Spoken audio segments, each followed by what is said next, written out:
ఈ మేరీ యేసు తల మీద మిక్కిలి విలువైనటువంటి 300 దీనారములు విలువ కలిగినటువంటిది అని చెప్పి అక్కడ ప్రస్తావించారు. అది చాలా విలువైంది.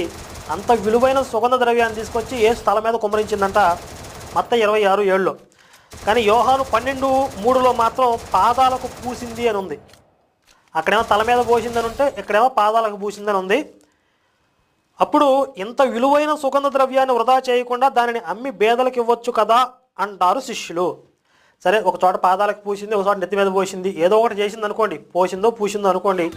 అప్పుడు శిష్యులు అంటారనమాట ఒకళ్ళు, ఎంత విలువైన సుగంధ ద్రవ్యాన్ని వృధా చేసే కంటే దీనిని అమ్మి బేదలకు ఇవ్వచ్చు కదా అని చెప్పి ఒక శిష్యుడు అడిగినట్లయితే అడిగినప్పుడు యేసు ఏమంటున్నాడో చూడండి. అందుకు యేసు, ఈ స్త్రీ నా విషయమై ఒక మంచి కార్యము చేసెను. ఈమెను మీరేలా తొందర పెట్టుచున్నారు?